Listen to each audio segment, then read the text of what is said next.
माननीय सदस्य महोदय से निवेदन करूंगा कि वे अल्पसंख्यक के राज्य मंत्री को मोमेंटो से भेंट कर उन्हें सम्मानित करें।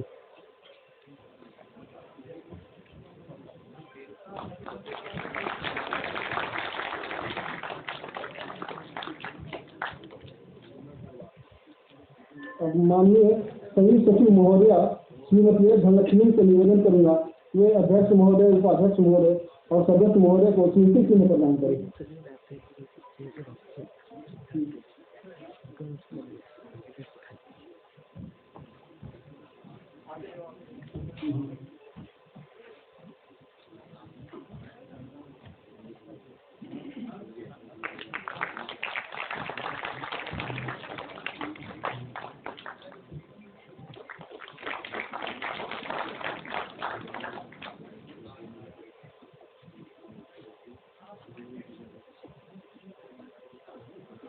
अब समारोह की गतिविधियों को आगे बढ़ाने हेतु मैं आयोग के माननीय उपाध्यक्ष श्री आशीष जोशी जी से निवेदन करूंगा कि वे आगे का कार्यभार रखें।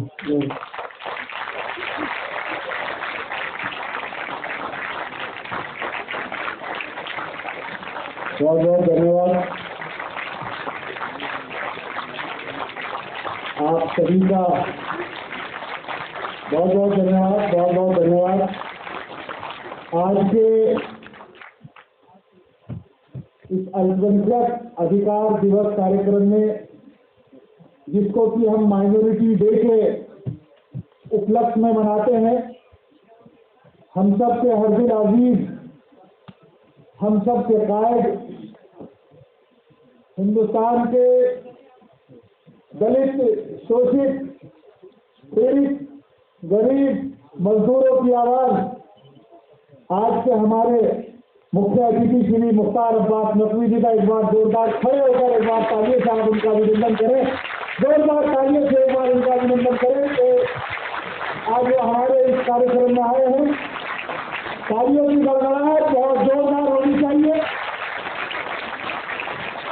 ये हमारी खुशनसीबी है कि जनसंख्यक आयोग के इस कार्यक्रम में आप अपना कीमती वक्त लेकर यहाँ पर आए हैं, कीमती वक्त में से निकालकर। मैं आज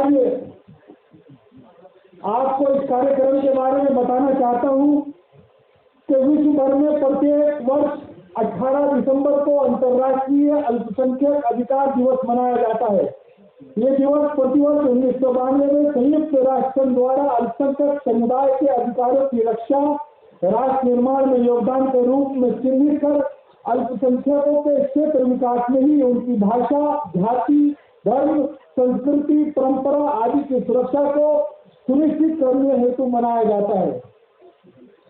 हमें गर्व है इस बात का कि हम उस देश में हैं,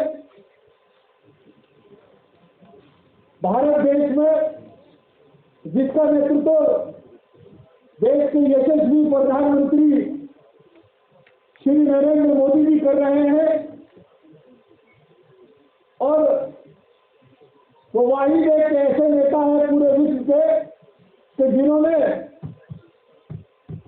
अल्पसंख्यक बहुसंख्यक के इस बंधन को तोड़ते हुए सबका साथ, सबका विकास, सबका विश्वास और सबके प्रयास का जो संकल्प लिया है, उस संकल्प को साकार कर रहे हैं हमारे यशस्वी मंत्री श्री मुख्तार अब्बास नकवी जी। आज इस कार्यक्रम की विशिष्ट अतिथि के रूप में जो गरिमा आ रहे हैं, ऐसे अल्पसंख्यक कार्य के राज्य मंत्री श्री जोन बरला जी पश्चिम बंगाल से हमारे बीच में आते हैं। एक बार जोरदार तालियों से आप इसका अभिनंदन करें, स्वागत करें। और इस मंच पर एक नूरानी चेहरा भी बैठा हुआ है। मैं जिस वक्त अल्पसंख्यक आयोग के अध्यक्ष की आपने नकवी साहब नियुक्ति की थी, उस समय में थोड़ा सा बीमार था और मैं उनकी ज्वाइनिंग में शामिल नहीं हो पाया था। आज मैं इस गर्व के साथ आपका धन्यवाद अदा कर रहा हूं कि आपने उस नूरानी व्यक्तित्व को ये जिम्मेदारी दी है, जो आपकी मेहनत प्रधानमंत्री नरेंद्र मोदी जी का जो सपना है सबका साथ, सबका विकास, सबका विश्वास, उस विश्वास को अर्जित करने के लिए हिंदू, मुसलमान, सिख, ईसाई, क्रिश्चियन, बौद्ध पार्टियों को सबको साथ लेकर चलने वाले अल्पसंख्यक आयोग के यशस्वी अध्यक्ष श्री इकबाल सिंह लालपुरा जी का हार्दिक अभिनंदन करता हूँ, स्वागत करता हूँ। एक बार जोरदार तालियों से आप उनका अभिनंदन करें, स्वागत करें।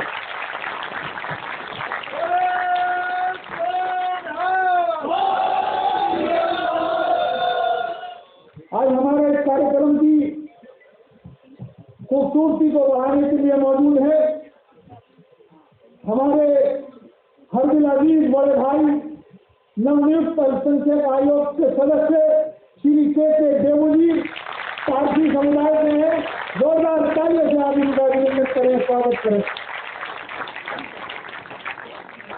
मेरे समक्ष अल्पसंख्यक आयोग के मंच पर उपस्थित सचिव श्री के वर्मन जी का हार्दिक अभिनंदन, स्वागत। एक बार जोरदार तालियों से आप इनका अभिनंदन करें। आज ये खूबसूरत महफिल, इस महफिल में एक निवेदन था मेरा आप सभी से कि हमने यहाँ के प्रशासन ने ये निवेदन करा था कि सोशल डिस्टेंसिंग के साथ सब लोग बैठेंगे, लेकिन सोशल डिस्टेंसिंग थोड़ी सी कम हो रही है। मेरा निवेदन है थोड़ा सा सोशल डिस्टेंसिंग का ख्याल रखें। आज इस खूबसूरत कार्यक्रम के मौके पर हमारे आयोग के अध्यक्ष जी ने एक बहुत अच्छा ये कागज बनाकर मुझे दिया है। नमस्कार, अस्सलाम वालेकुम, प्रेज द लॉर्ड, उससे नमो बुद्धे, सत श्री अकाल, जय जिनेंद्र। ये सभी नोटिफाइड माइनॉरिटीज के जो सलाम करने के तरीके हैं वो भी आयोग के अध्यक्ष जी ने हमारे समक्ष रखे हैं। आप सभी आज माइनॉरिटी डे के सेलिब्रेशन पे मैं बताना चाह रहा हूं कि पूरा विश्व अंतर्राष्ट्रीय अल्पसंख्यक अधिकार दिवस के रूप में मना रहा है, लेकिन हमारे नकवी साहब ने पिछले साल इसको माइनॉरिटी डे का नाम दिया और ये कहा कि ये हिंदुस्तान है, इस हिंदुस्तान में जब से प्रधानमंत्री नरेंद्र मोदी जी बने हैं तब से सबके अधिकारों की सुरक्षा बराबरी के साथ हो रही है और हर दिन 365 दिन अल्पसंख्यक अधिकार दिवस के रूप में मनाया जा रहा है। इसलिए ये 18 दिसंबर हम माइनॉरिटी डे के रूप में मनाएंगे और आज माइनॉरिटी डे के सेलिब्रेशन के रूप में आप सब लोग यहाँ पर आए हैं। आप सभी का हार्दिक अभिनंदन है, स्वागत है। मैं इस कार्यक्रम को विधिवत रूप से शुरुआत करते हुए अल्पसंख्यक आयोग के यशस्वी अध्यक्ष श्री इकबाल सिंह लालपुरा जी को आमंत्रित करता हूँ कि वो आए और अपने ओजस्वी वक्तव्य से आप सभी लोगों का मार्गदर्शन करें। जोरदार तालियों से आप उनका अभिनंदन करें, स्वागत करें श्री इकबाल सिंह लालपुरा।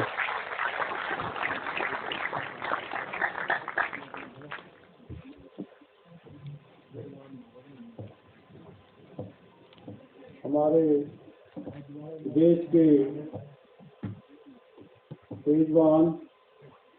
विद्वान और बहुत ही मेहनत और लगन से काम करने वाले कैबिनेट मिनिस्टर मुख्तार अब्बास नकवी जी, हमारे नौजवान साथी minister of state John Barla ji, vice chairman Asif Rashid ji, मेरे साथी देवू जी, सेक्रेटरी देववर्मन साहब और सभी देश के हर हिस्से से आए हुए सभी धर्मों के मेंबर साहबान, आज ये हमारे लिए बहुत ही गर्व का समय है कि हम आज इसको माइनॉरिटी डे के रूप में, अल्पसंख्यक दिन के रूप में मना रहे हैं। मैं आप सबका यहाँ स्वागत करता हूँ, जय हिंद कहता हूँ, नमस्कार करता हूँ, अस्सलाम वालेकुम कहता हूँ, प्रेज द लॉर्ड, पुस्ताते, नमो बुद्धे, सत श्री अकाल, जय जिनेंद्र। क्योंकि हम बाकी धर्मों की बात करते हैं तो धर्म तो एक ही है, सर्व धर्म में शेष धर्म, हर को नाम जप निर्मल कर। धर्म कोई दूसरा है ही नहीं, ना कोई अलग से गॉड है, लेकिन फिर भी कहीं ना कहीं ऐसी समस्याएं आती हैं जिसकी वजह से हमें अलग अलग नजर आते हैं। प्रभाव तो समय का, काल का ऐसा ही दिखा गया है, लेकिन मानव की जात सब एक का पहचान हो, हम सभी एक हैं। और बात ये कही जाती है, जानो जोत न पूछो जाति, आगे जात न है। किसी की कोई और नहीं है, केवल जोत जो उसके अंदर विराजमान है वो एक अल्लाह भगवान, वो सभी की एक ही जोत है। तो उसको विचारना चाहिए। तो सब हम सभी एक हैं। जब से देश के प्रधानमंत्री जी ने 2014 में कार्यभार संभाला है, तब से उन्होंने अपनी जो शक्ति है, जो अपने विचार हैं, जो अपनी ऊर्जा है, उसको सबका साथ, सबका विकास की बात करके शुरू किया। तो लेकिन जैसे जैसे बात चलती रही, उसमें सबका विश्वास और सबका प्रयास भी शामिल हो गया। तो अब हम सब मिलकर प्रयास करें, इस देश को अपने सपनों का भारत बनाएं, सारे जहां से अच्छा हिंदुस्तान हमारा, ऐसी बात जो है हमें उसके लिए सबको प्रयास करना चाहिए। कुछ कमियां जरूर रह गई हैं। इस मंच पे यहाँ बहुत सारे प्रतिष्ठित लोग बैठे हैं। जैन समाज से जो है, मुस्लिम समाज से सैयद शाहिद रिजवी अजमेर बाजार से तशरीफ लाए हैं। नवाज सलीम साहब मेंबर हमने तशरीफ लाए हैं। बीबी जयदीप मेंबर वो तशरीफ लाए हैं। और हुसनारा जी जो मौलाना आज़ाद के लीग हैं, ग्रैंड लीग, वो भी तशरीफ लाए हैं बंगाल से। इसी तरह क्रिश्चियन कम्युनिटी से father Aflas Isaac, former member Delhi majority commission government of LCP, father James Paul, और बहुत सारे जो बड़े लोग हैं वो आए हैं। पारसी समुदाय से डॉक्टर मीरापत शराफ आए हैं, नवरोज ब्रह्म आए हैं, मिस्टर मेहरबान जयवाला आए हैं। मैं इसके अलावा सिख समाज में दो ऐसे लोग आए हैं जिनके बारे में 300 साल पहले हमने उनके बुजुर्गों का नाम सुना है, लेकिन उनका हमने ये नहीं पता कि वो परिवार कहाँ है। आज हमारे बीच भाई धर्म सिंह, जो 5 प्यारों में थे, जिन्होंने अपना शीश गुरु गोविंद सिंह साहब को भेज दिया था, उनके जो डिसेंडेंट हैं भाई गुरप्रीत सिंह जहाँ हाजिर है, मैं उनको कहूँगा जरा खड़े होकर अपनी हाजिरी लगाए। और सबसे पहले जिन्होंने गुरु गोविंद सिंह को अपना शीश अर्पण किया, जो पहली पुकार आई थी, तो भाई दया सिंह लाहौर से थे। उन्होंने अपना शरीर अर्पण किया था, सिर अर्पण किया था। उनके पूर्व जो वंशज हैं भाई नौनिहाल सिंह, वो भी हमारे बीच में।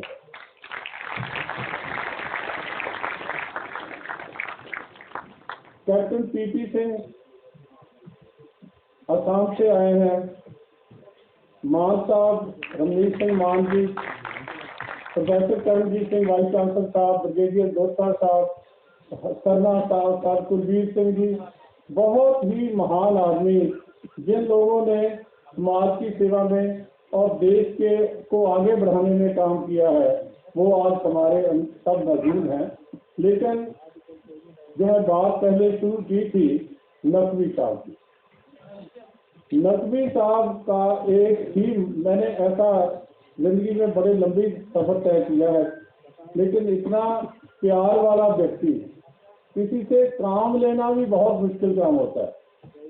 तो लेकिन जिस ढंग से वो लीड करते हैं, और वो भी फ्रंट से, हर समय हर चीज के लिए वो पॉजिटिवली तैयार रहते हैं कि ये भी काम होना चाहिए, वो भी होना चाहिए, और जो आप करोगे उसको मेरी सहमति प्रवान होती है।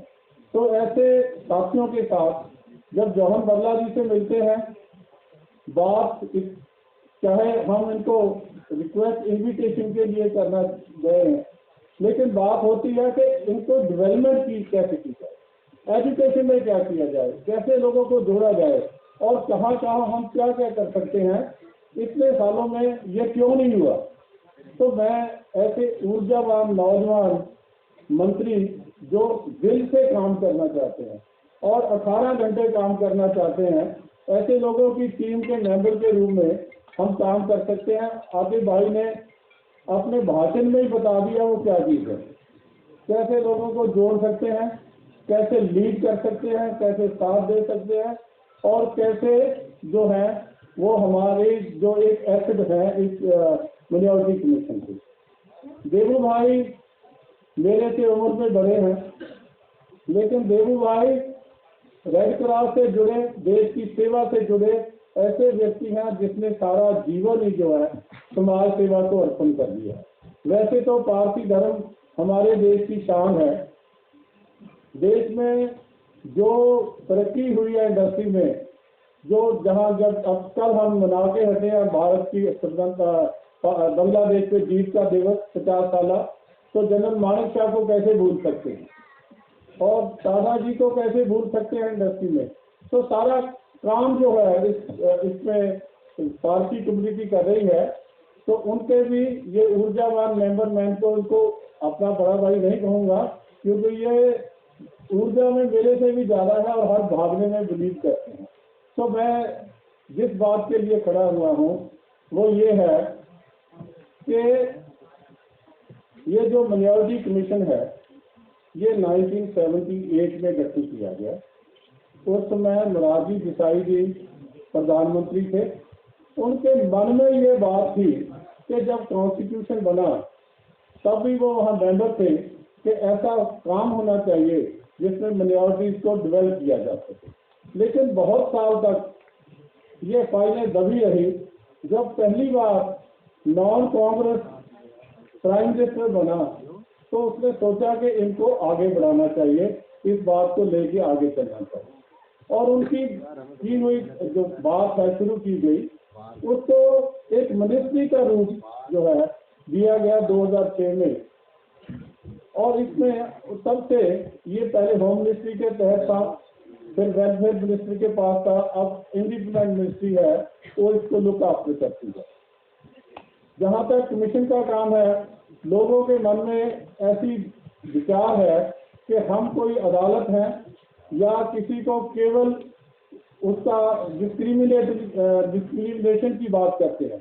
लेकिन सच तो ये है कि ये मिनिस्ट्री जो है ये केवल जो एक काम नहीं, ये तो तीसरा काम है जो सबसे कम काम है।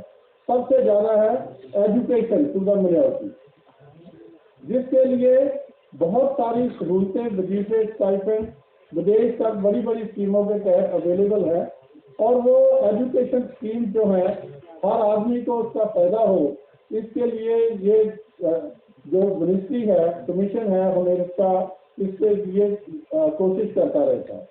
दूसरी है कि एम्प्लॉयमेंट जनरेट हो, एम्प्लॉयमेंट के लिए ट्रेनिंग हो, और ट्रेनिंग के लिए जो सरमाया चाहते हैं नया कारोबार शुरू करने के लिए, उसके लिए ये कार्य किया जाना चाहिए।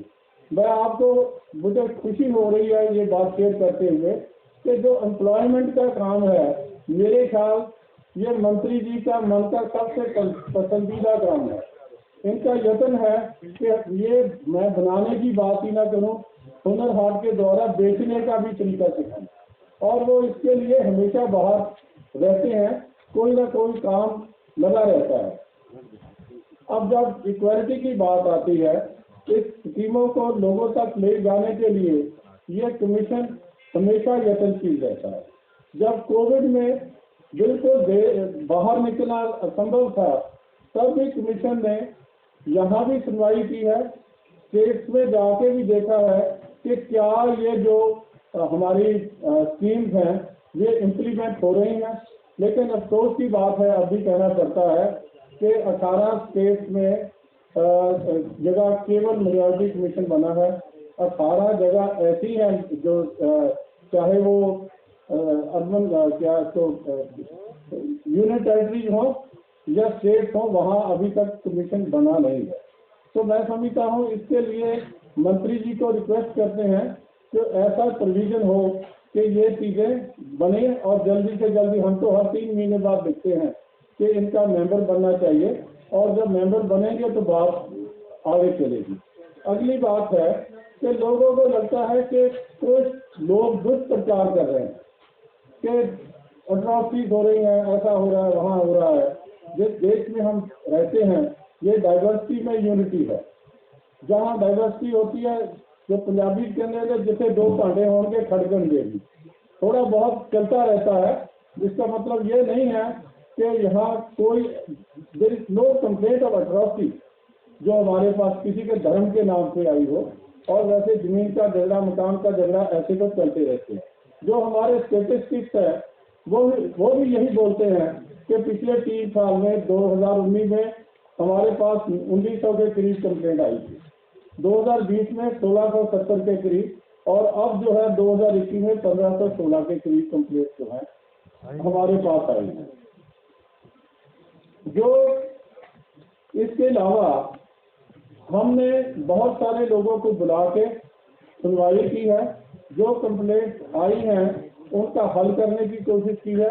और जो देश की बड़ी समस्या मैं समझता हूँ जिसके लिए मैं थोड़ा काम कर रहा हूँ, वो काम है कि हमें इंटरफेथ कोऑपरेशन चाहिए, इंटरफेथ कोऑर्डिनेशन चाहिए। हम एक दूसरे से मिल बैठ के अपनी समस्याओं का आप हल करें। अगर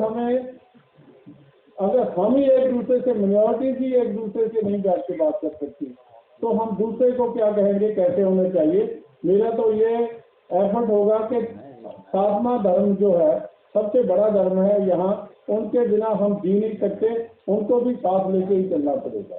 लेकिन ये जो समस्या क्यों हो रही है, ये हमें इसका समस्या को समझ के हल ढूंढने की कोशिश करनी चाहिए। दूसरी बात, एक दूसरे के धर्म के बारे में जानना भी बहुत जरूरी है। हम तो कर लेते हैं कि सबसे पहले आके कि भैया सैल्यूटेशन तो सीख जाएं। जो सैल्यूटेशन होती है वो क्या होनी चाहिए, जिसको दूसरों को पता लगे कि ये मेरे धर्म के बारे में कुछ जानता है। तो ऐसी भी कोशिश है कि एक पुस्तक बनाई जाए जिसमें 7 धर्मों के बारे में, 6 नहीं 7 धर्मों के बारे में छोटा छोटा 30-35 पेज का पूरा ज्ञान हो, जिससे कोई भी देश का व्यक्ति दूसरे धर्मों के बारे में जान सके और उसके बारे में उसकी इंफॉर्मेशन हो, उसको समझ सके। इसके लिए जो मंत्री जी को एक बार पुस्तक तैयार हो जाए तो फिर बेनती करेंगे कि इसको हम आगे बढ़ा सके, जिससे ये पाठ्यक्रम का भी हिस्सा हो और हम एक दूसरे के धर्मों को जानने के बारे में भी आगे बढ़ सके। तो देश की जो समस्याएं हैं, देश ये भारत जो है वो आगे कैसे बढ़े, जो सारे जहां से अच्छा हिंदुस्तान हमारा कैसे बने, जो संकल्प आज से 100 साल पहले दिया गया था, उसमें अगर हम सब कंट्रीब्यूट करेंगे तो मैं समझता हूँ हम इस समस्या का हल कर पाएंगे। तो जहां तक बात है कि कमीशन से कैसे रास्ता किया जाए, हमारी ईमेल भी है, हम उसके व्हाट्सएप ग्रुप भी बनाया हुआ है, दूसरा ग्रुप भी बनाया हुआ है, और हम कोशिश करते हैं कि जब कोई समस्या आए तो उसका तुरंत हल करने की कोशिश की जाए। तो ऐसी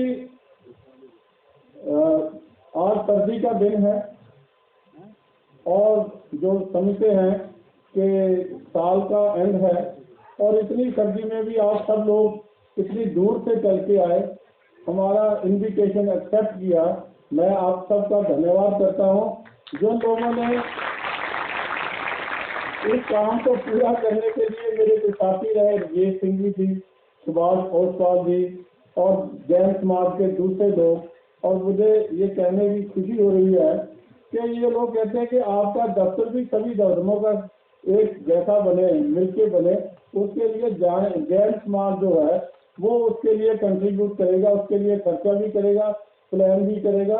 और हम इस जो देश में जो सबसे ज़्यादा इंडस्ट्री में आगे बढ़ी रिलीजन कम्युनिटीज हैं, पारसी हुए, जैन हुए, दूसरे लोग हुए, ये सब मिलके देश को आगे बढ़ाएं। इसके लिए ये जैन जो धर्म के लोग हैं इन्होंने अपने आप ऑफर किया है। तो बड़ी खुशी हुई। 28 सितंबर को हमारे एक प्रोग्राम था जिसमें क्रिश्चियन कम्युनिटीज के लोगों को एक जगह इकट्ठा करके कोशिश की गई उनकी समस्याओं को सुना जाए और उसको आगे बढ़ाया जाए।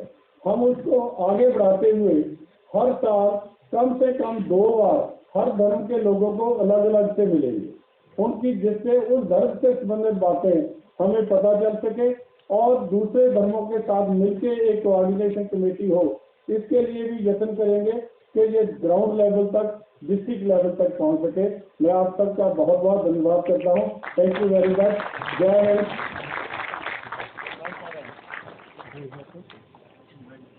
बहुत बहुत धन्यवाद आदरणीय अध्यक्ष जी। मेरा जोरदार तालियों से एक बार गड़गड़ाहट के साथ आप उनको धन्यवाद देना चाहिए।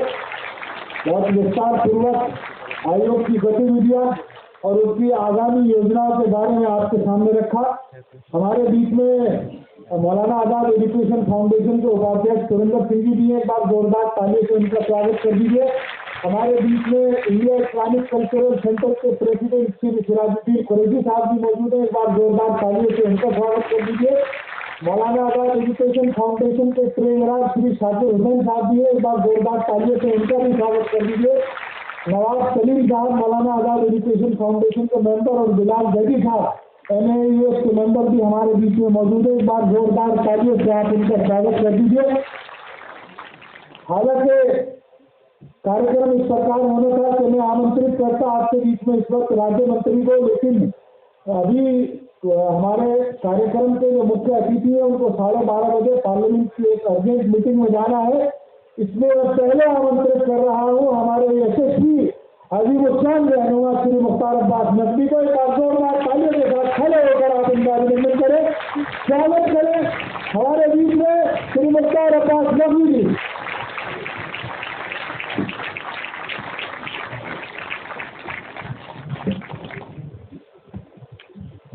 हमारे सहयोगी और बहुत ही सक्रिय और होनहार संसद सदस्य हमारी मंत्रालय के राज्य मंत्री जान बावला जी, अल्पसंख्यक आयोग के चेयरमैन इकबाल सिंह लालपुरा साहब, जो बहुत पूरे समय उन्होंने प्रशासनिक और सामाजिक क्षेत्र में बहुत उनका योगदान रहा है, बहुत उनका अनुभव रहा है।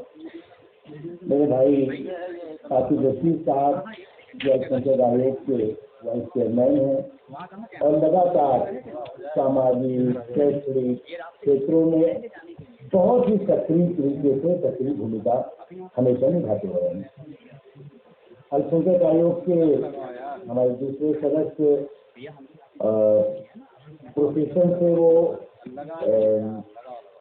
वैसे तो वो शायद एडवोकेट है, बस करते नहीं प्रैक्टिकली, तो हमारे केसी गुरु बेबू जी भारत सरकार के बहुत ही वरिष्ठ IAS अधिकारी, सचिव स्तर के अधिकारी भाई देव बर्मन जी और यहाँ उपस्थित भाई और बहनों, मैं सबसे पहले तो अल्पसंख्यक आयोग उसकी पूरी टीम को आज अल्पसंख्यक दिवस के अवसर पर बहुत बहुत शुभकामनाएं और बहुत बहुत मुबारकबाद देता हूं। जैसा कि अभी इकबाल सिंह साहब कह रहे थे कि पूरी दुनिया में ये मनाया जा रहा है, लेकिन भारत की जो तस्वीर है और भारत की जो सोच है वो अल्पसंख्यकों के लिए दुनिया के अन्य देशों से अलग है। और खासतौर से नरेंद्र मोदी जी ने 7 सालों के अंदर जो तुष्टीकरण का राजनीतिक छल था उसको समावेशी विकास के राष्ट्रवादी बल से ध्वस्त किया है। और जब मैं ये कह रहा हूं कि तुष्टीकरण के राजनीतिक छल को समावेशी विकास के राष्ट्रवादी बल से ध्वस्त किया है, तो वो उसका एक मैं आपको एक के बाद एक उसका उदाहरण भी दूंगा कि इन 7 सालों में क्या हुआ और 2014 में क्या हुआ, 2014 के पहले क्या था और 2014 के बाद क्या था। आज जो है वो पूरी दुनिया हमारे देश में जो समाज के सभी हिस्से हैं किस तरह से वो तरक्की के हिस्सेदार भागीदार बन रहे हैं वो देख रही है, उसका अध्ययन कर रही है और उससे अपनी बातें कह भी रही है। हमारा देश जब आजाद हुआ तो उस वक्त 2 बंटवारे हुए और उसके बाद 2 देश बने, एक हिंदुस्तान बना और एक पाकिस्तान। हिंदुस्तान ने धर्मनिरपेक्षता का रास्ता चुना और पाकिस्तान ने धार्मिक कट्टरता का रास्ता चुना। आज हिंदुस्तान में दुनिया के सभी मजहबों को मानने वाले, पंथों को मानने वाले लोग रहते हैं, धर्म को मानने वाले भी लोग रहते हैं, धर्म को न मानने वाले भी लोग रहते हैं। हिंदुस्तान अकेला देश होगा जहां ऐसे लोग होंगे, करोड़ों की संख्या में ऐसे लोग जो किसी पंथ को नहीं मानते, किसी धर्म को नहीं मानते, लेकिन उन सबको संवैधानिक और सामाजिक सम्मान और सुरक्षा है उनकी। पड़ोस में क्या है? पड़ोस में जिसने कि बंटवारे के बाद अपने को एक धार्मिक राष्ट्र घोषित किया, कट्टर राष्ट्र घोषित किया। आज पाकिस्तान की क्या स्थिति है? पाकिस्तान आतंकवाद की फैक्ट्री बन गया है, जहां पर कि वहां के अल्पसंख्यक, जो अल्पसंख्यक, मैं कहता हूं कि मेरे यहाँ के अल्पसंख्यक और वहां के अल्पसंख्यकों में ये फर्क है कि वहां के अल्पसंख्यक हिंदू हैं, वहां के अल्पसंख्यक सिख हैं, वहां के अल्पसंख्यक पारसी हैं, वहां के अल्पसंख्यक क्रिश्चियन कम्युनिटी के लोग हैं। वो तो असुरक्षित है ही, उसके साथ ही साथ जो लोग वहां रह रहे हैं वो भी चैन से नहीं रह पा रहे हैं। और इसलिए जो है वो जब ये हालात हुई तो मोदी सरकार ने सीए के माध्यम से उन देशों के अल्पसंख्यकों के सुरक्षा के लिए, पीड़ित प्रताड़ित लोगों की सुरक्षा के लिए आसान किया रास्ता। और देखा होगा कि आपने अफगानिस्तान में भी जो कुछ हुआ उसके बाद वहां से कितनी बड़ी तादाद में सिख कम्युनिटी के लोग, हिंदू कम्युनिटी के लोग और मुस्लिम कम्युनिटी के भी लोग अफगानिस्तान से हिंदुस्तान आए। इसलिए हमारी जो ये एक बहुत ही शानदार जानदार हमारा संकल्प है, हमारी संस्कृति है और हमारा संविधान है, हमें उसकी रक्षा भी करनी है और उन ताकतों से हमें होशियार भी रहना है। जो हमारा संवैधानिक संकल्प है, हमारी जो संस्कृति है, हमारा जो संस्कार है, उस पर किसी भी तरह का की सियासी साजिश और षड्यंत्र करते हैं, हमें इस बात से होशियार रहना होगा। आज जो है वो मुझे तो बहुत आश्चर्य होता है, कभी कभी आश्चर्य इसलिए होता है कि अल्पसंख्यक समाज की उसके सामाजिक, आर्थिक, शैक्षणिक, धार्मिक अधिकारों की सुरक्षा संविधान भी गारंटी देता है, समाज भी गारंटी देता है और सरकार की भी गारंटी होती है। उसको कोई कभी भी टच नहीं कर सकता। लेकिन मुझे कभी कभी बहुत आश्चर्य होता है कि जब हम महिलाओं के स्वतंत्रता की बात करते हैं, समानता की बात करते हैं, समावेशी विकास की बात करते हैं, संवैधानिक अधिकारों की बात करते हैं, तो उस पर कुछ लोग जो है वो सवाल खड़े करने लगते हैं। अल्पसंख्यकों के साथ ही साथ हमारे देश की जो आधी आबादी है उसके भी संवैधानिक जो समानता के अधिकार हैं, सामाजिक समावेशी जो विकास के अधिकार हैं, उस पर किसी भी तरह का सियासी हमला नहीं होना चाहिए। और एक बात बिल्कुल हिंदुस्तान के लोगों की तरफ से भी ये बात साफ है कि जो महिलाएं हैं उनके जो संवैधानिक समानता के अधिकार है उससे किसी भी तरह का तालिबानी सोच और तालिबानी सनक इस पर चलने वाली नहीं है। आप कहते हैं कि जी आपने जो है वो क्यों महिलाओं को जो है वो कह दिया कि साहब शादी में जो है वो एक बराबर एक ही जो है वो उम्र के लड़के और लड़कियों की शादी उसका होना चाहिए, क्या ये हिंदुस्तान में पहली बार हो रहा है क्या? दुनिया के तमाम देशों ने मैरिज के इस प्रोविजन में, मैरिज के इस व्यवस्था में समय समय पर बदलाव किया। इस्लामिक कंट्रीज भी इसमें शामिल है। आज बच्चियों की पढ़ाई आवश्यक है। आप कहते हैं 16 साल में हम कर देंगे, 18 साल में हम कर देंगे, इसके बाद हम फुर्सत हो गए। बच्चियों की पढ़ाई भी चाहिए। वो आज उनकी एजुकेशनल इंपावरमेंट के साथ साथ सोशल इंपावरमेंट की जरूरत है। अब कुछ लोग उनको बयान ऐसे देते हैं, मुझे बहुत आश्चर्य होता है। कहते आवारा हो जाएगी वो लड़की अगर आपने जो है वो 21 साल में शादी करने की तारीख तय कर दी। क्यों भैया आवारा हो जाएगी? क्या बच्चियों को तुम्हें विश्वास नहीं, यकीन नहीं? इस तरह की जो सोच है, मुझे लगता है वो सोच को, ये सोच जो है सिर्फ रूप से तालिबानी सोच हो सकती है, हिंदुस्तानी सोच नहीं हो सकती। और इसीलिए मैंने एक बात साफ कहा कि महिलाओं के सम्मान, महिलाओं के सशक्तिकरण, महिलाओं के संवैधानिक समानता के अधिकार पर किसी भी तरह की तालिबानी सोच और सनक हिंदुस्तान में नहीं चलेगी। जो संविधान से चलता है। इसलिए हम सबको इस बात पे भी सोचा गया। जब ट्रिपल तलाक की बात आई थी, अब अखबारों में आने लगा कि साथ ये जो खिलाफ दिक्कत होता है उस पर जो घटनाएं होती थी उसमें कमी आ गई जब से कानून बना। कानून कोई किसी को फांसी देने के लिए नहीं है। अब कहते हैं कि कानून की जरूरत क्या है? अरे कानून की जरूरत तो फिर कत्ल के लिए भी नहीं है, कानून की जरूरत तो है आतंकवाद के लिए भी नहीं है, सब तो है ही है, गैर कानूनी चीज है ये तो। लेकिन उसका भी विरोध करने लगे। हम लोगों ने एक डिसीजन किया कि एक जो मुस्लिम महिलाएं हैं वो बिना पुरुष रिश्तेदार, मोदी जी के निर्णय के साथ, कि पुरुष रिश्तेदार या महरम के बिना जो है वहां यात्रा पर नहीं जा सकती। उस बाध्यता को हमने खत्म करके उससे भी सवाल होने लगा था। तो ये जो सोच है ये नहीं चलनी चाहिए।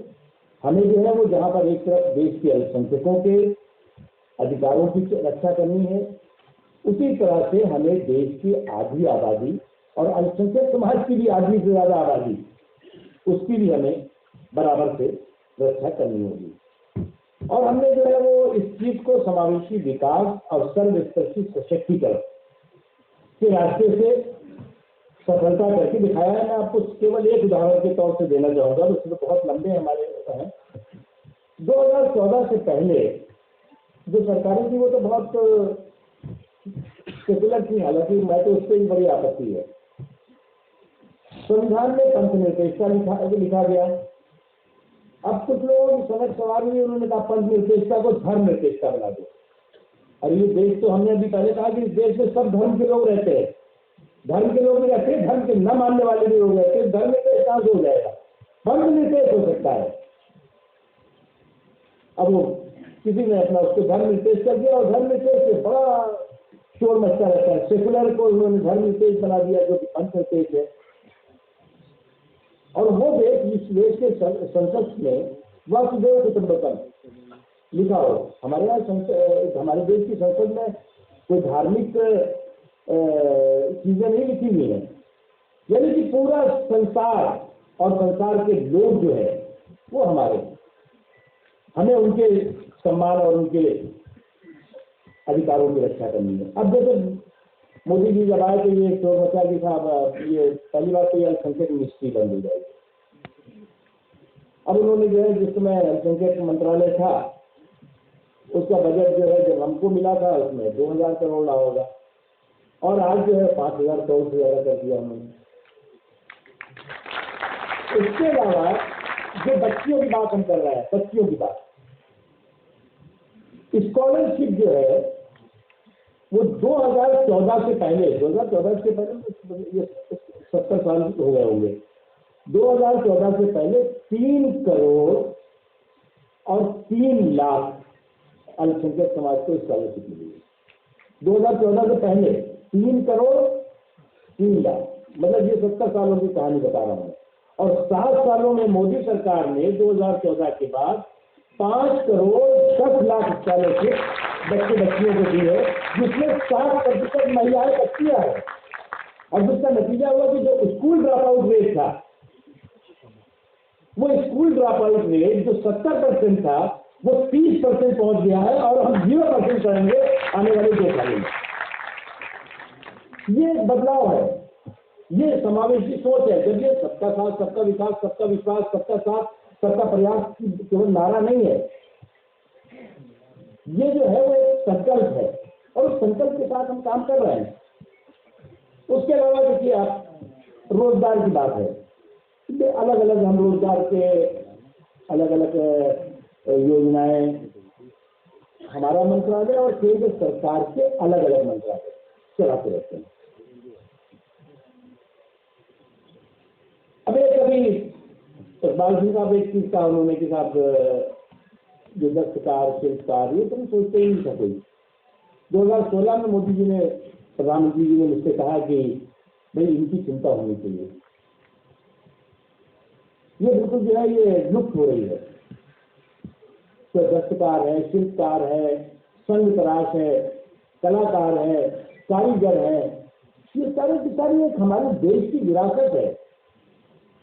हुनर हाट के जरिए अब तक 2016 के बाद से अब तक 7 लाख से ज्यादा रोजगार और रोजगार के अवसर दिए। अभी सूरत में चल रहा है हुनर हाट, दिल्ली में होने वाला है, थोड़ा देश में नए वायरस की वजह से कुछ एक आदस्ती की नजर होगी। अब वक्त संपत्ति इस देश में जो है वो डिफेंस के बाद सबसे ज्यादा इस देश में है। लगभग 8 लाख से ज्यादा वक्त संपत्तियां ऐसी हैं, अचल संपत्तियां जो कि रजिस्टर्ड है, पता नहीं अनरजिस्टर्ड भी होंगी कुछ। उनको इनकी जियो टैगिंग करना, इनके रिकॉर्ड का डिजिटाइजेशन करना, ये सारी चीजें हुई। अब हमारे पारसी समाज के भाई बैठे हुए हैं। पारसी समाज जो अल्पसंख्यक समाज में सबसे कम आबादी वाला है।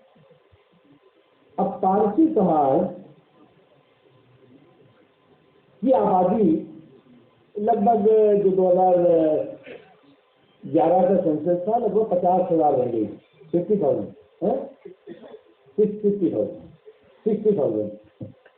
हम लोगों ने चिंता की, प्रधानमंत्री जी ने कहा भाई ये इस समाज का देश के तरक्की में, देश के विकास में बहुत बड़ा योगदान है और इस समाज की घटती हुई आबादी है और समाज में जो हम लोग कहते हैं आबादी कम करो, हमें इनकी आबादी बढ़ानी होगी और उसके लिए हमने जियो पारसी कार्यक्रम शुरू किया। और मुझे इस बात को कहने में खुशी है कि जियो पारसी कार्यक्रम के कारण मोर देन 350 बच्चे बच्चियों का जो है वो जन्म हुआ पारसी समाज में। उसके लिए हम आर्थिक मदद करते हैं, उसके लिए हम जो मेडिकल सपोर्ट होता है वो करते हैं। अब आप पहले तो अल्पसंख्यक मतलब कभी माने नहीं जाते, अल्पसंख्यक अब पारसी भी है, अल्पसंख्यक सिख भाई भी है, अल्पसंख्यक क्रिश्चियन भी है, माने नहीं जाते थे। ये लोग कहते थे जो अल्पसंख्यक नाम लेते थे सोचते थे कि मतलब मुसलमान है इनको गाली देते अल्पसंख्यक। अब थोड़ा डरे हैं। ये मैंने अल्पसंख्यक में शुरू कर दिया, मैंने कहा कि सिख अल्पसंख्यक होता है, जैन अल्पसंख्यक होता है, बौद्ध अल्पसंख्यक होता है, पारसी अल्पसंख्यक होता है, क्रिश्चियन अल्पसंख्यक होता है, मुस्लिम भी अल्पसंख्यक है। तो गाली देना कम हुआ है, कुछ नहीं होगा। अल्पसंख्यकवाद अल्पसंख्यक करते रहते हैं कुछ लोग। और इस समाज के सभी, मेरे पास पूरा डिटेल है, कभी मैं आतिफ भाई को और इकबाल सिंह साहब को और हमारे देवू जी को दूंगा, उसको आप जरूर समाज में बताइएगा कि जो सिख समाज की पॉपुलेशन के हिसाब से उनकी स्कॉलरशिप, पॉपुलेशन के हिसाब से उनकी इंफ्रास्ट्रक्चर का डेवलपमेंट, पॉपुलेशन के हिसाब से उनका जितना रेशियो है उससे कम 20 गुना ज्यादा किया गया है कहीं पे। अब इसी तरह से जो है वो केवल यही नहीं है, मैं आपको सिख समाज में और प्रधानमंत्री जी आने के बाद बहुत ऑनेस्टी के साथ सिख समाज के तमाम ऐसे सरोकार थे जिन सरोकारों के लिए बहुत ईमानदारी के साथ काम किया, बिना ढोल पीटे हुए किया, बिना उसका कोई हमें लाभ होगा कि नहीं होगा इसको बिना कहे हुए किया। अब करतारपुर साहब को कर ही दो।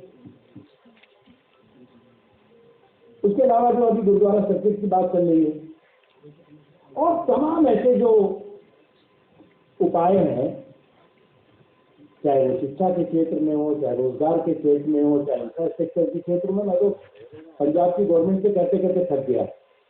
मैंने इकबाल सिंह जी को भी कहा था बड़ा कहिए।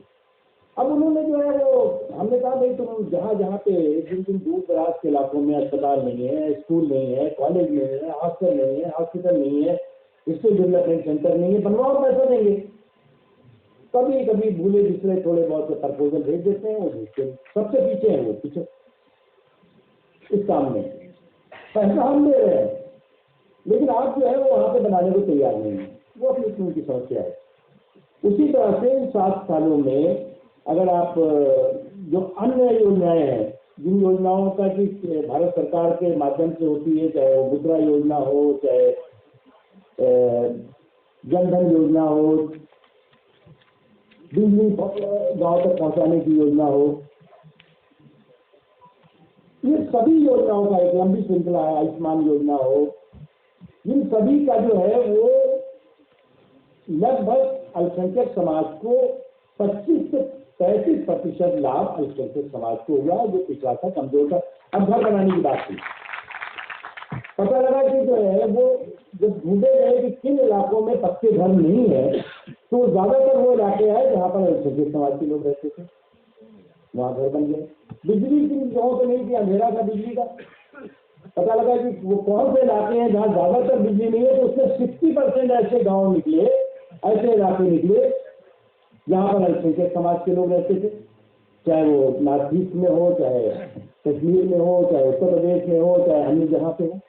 यानी कि एक बहुत बड़ा गैप, क्योंकि कुछ लोगों को ये लगता था कि इनको अंधेरे में रखो, इनको विकास की धारा से दूर रखो, और ताकि उनका पॉलिटिकल एक्सप्लॉयटेशन होता है, वो रुका है, वो रोकने की कोशिश की गई है। मैं तो यही कहूंगा कि एक बहुत ही सकारात्मक और रचनात्मक तरीके से हमारा देश, और मैं तो देश के लोगों को, देश के और हिंदुस्तानियों को और हिंदुस्तान के बहुसंख्यक समाज को भी मैं नतमस्तक होकर सलाम करता हूँ। ये देश अगर पंथ निषेध बना है, ये देश अगर सेकुलर बना है, तो उसमें बहुत बड़ा योगदान हमारे देश के लोगों की संस्कृति और मेरे देश के लोगों के संस्कार का है। कि जब एक पड़ोस का देश जो है वो इस्लामिक देश का झंडा लहरा रहा था, तो हमारे देश में पंथ निरपेक्षता का झंडा फहराया। ये बहुत बड़ी हुआ है। इस विरासत को किसी भी तरह से ठेस नहीं पहुंचने लगे। प्रधानमंत्री जी ने एक बात कहते हैं कि हमें आजादी के जश्न के साथ बंटवारे के जख्म को भी याद रखना चाहिए, और जो लोग आजादी के जश्न के साथ बंटवारे के जख्म को याद रखेंगे, वो हमारी इस पंथ निरपेक्षता की, हमारी ये साझा विरासत कभी भी उसको नुकसान नहीं पहुंचने देंगे। आप पड़ोस में देख लीजिए क्या हो रहा है। अल्पसंख्यकों की बात छोड़िए, मस्जिदों में धमाके हो रहे हैं, सैकड़ों लोग वहां मार दिए जाते हैं, तो आतंकवाद की फैक्ट्री बना हुआ है। इसलिए हमें अमन हमारे लिए प्राथमिकता है। अमन के साथ विकास, सबका विकास। इसलिए आज की तारीख में कोई ये नहीं कहता कि मोदी जी आने के बाद जो है वो भेदभाव कर दिया किसी के साथ। मोदी जी ने आने के बाद जो है वो शिक्षा में जो है वो स्कॉलरशिप देने में कहा कि स्कॉलरशिप इनको न दो, इसलिए वोट नहीं देते। ये सही नहीं हुआ। हम जो है वो development with dignity, empowerment without achievement, सम्मान के साथ सशक्तिकरण और बिना तुष्टिकरण विकास, ये एक नारा है। और नारे का मैं तुष्टिकरण के शब्द इसलिए मैं कह रहा हूँ कि तुष्टिकरण का मतलब ये नहीं होता कि कोई गाली है। तुष्टिकरण में खुद करो और काम कुछ मत करो, वो बंद होगा। और मुझे लगता है कि इसमें अल्पसंख्यक आयोग बड़ी भूमिका निभाएगा। हमारे देश के समाज के सभी वर्गों के साथ साथ अल्पसंख्यक तरक्की के बराबर के हिस्सेदार, भागीदार बने। इस काम को हम आगे बढ़ा रहे हैं और बढ़ाएंगे। इसमें हम सबको एकजुट होकर के देश की तरक्की के साथ साथ देश की शांति, देश के सौहार्द और देश के भाईचारे को भी मजबूत रखना है। बहुत बहुत शुक्रिया, बहुत बहुत धन्यवाद। बहुत बहुत शुक्रिया डॉक्टर साहब, जोरदार तालियों से आप उसका धन्यवाद करें साहब। वास्तव में अल्पसंख्यक मंत्रालय को प्रधानमंत्री नरेंद्र मोदी जी का सपना सबका साथ सबका विकास और उनके संकल्प के साथ आप जिस लगन, जिस जोश और जिस जुनून के साथ काम कर रहे हैं, हिंदुस्तान भर का अल्पसंख्यक समाज आपका ऋणी है, आपका एहसानमंद है। एक बार मैं फिर आप सभी से गुजारिश करूंगा तो जोरदार तालियों से एक बार तालियों की गड़गड़ाहट थोड़ी कम सुनाई दे रही है, तो जोरदार तालियों के साथ नकवी साहब की हौसला अफजाई करें।